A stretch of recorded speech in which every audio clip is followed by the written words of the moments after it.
Welcome to Dream River Digital's online training. In this second video, we are going to teach you how to enter in a client for the first time. If you would go ahead and put your username and ID in so that you can log into the system. That'll take you to the home page.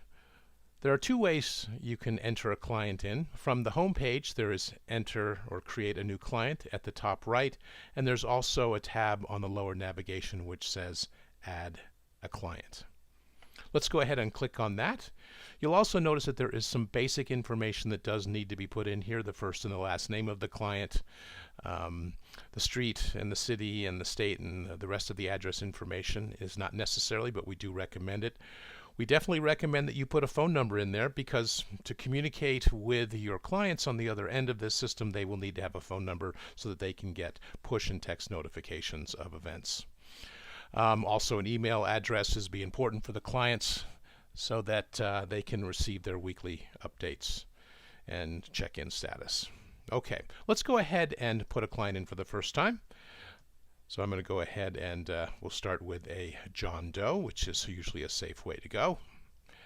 And for a street, we'll be entering in 1234 Main Street. No street. Additional street information, and the city, Midvale, state, Utah, and the zip 84093. And a phone number, again, we say is important that you put this in here. We're going to go ahead and put a generic phone number in, and then of course an email address for John. And again, we're going to put in something generic for now. The start date we'll put for today. And status is active. The type is male.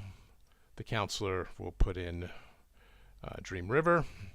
And the relationship is single. For the client ID, this does need to be unique. It will not accept it unless you put something unique in.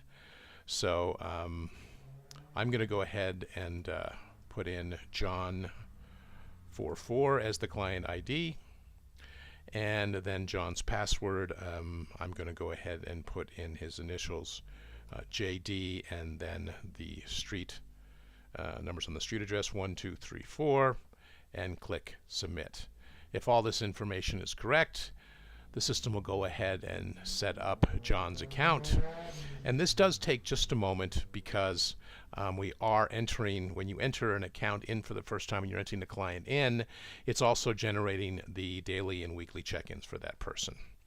In the second window here that you'll see for the demographic information, we have support information you can put in here. If we're going to have a sober support, or maybe a coach or a counselor that we want to add information on, or a family member that would want to be receiving reports about John's progress, with his permission, of course, we can go ahead and enter that in.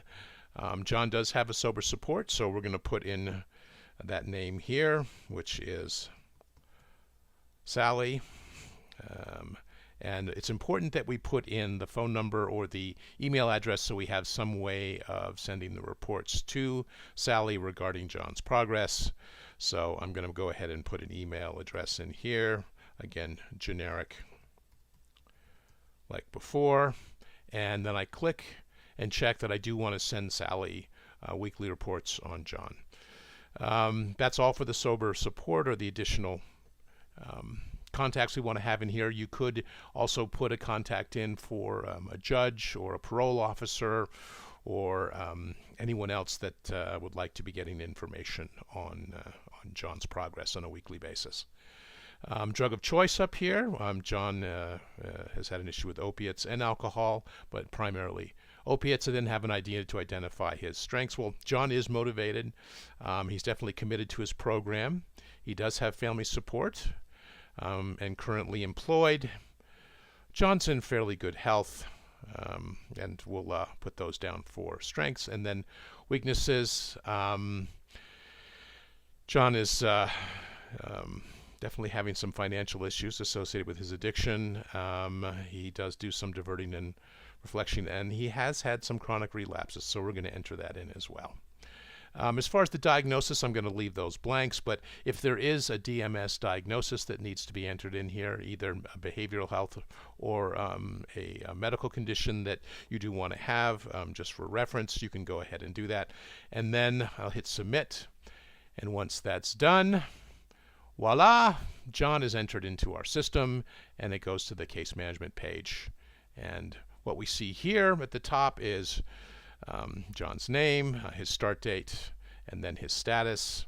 And then we also have at the bottom a week at a glance, which means that John now can be set up to go ahead and begin to do his daily and weekly check-ins and also interact mobily through his phone or tablet, whichever he decides to use. You'll see that nothing is completed as of yet, and of course John has just been entered in.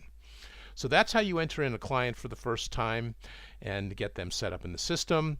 If you go now to the tab on the bottom which says My Client, we will go ahead and see that there is John Doe. He's been entered into the system. If we go ahead and click on that tab, it takes us to John's page. All right, so I'm going to go ahead and add a quick note here. John was entered into system on 5/14/13, and I'm going to save that note, and then of course it'll show up here on the left. All right, so in this video we've shown you and trained you how to enter in a client for the first time.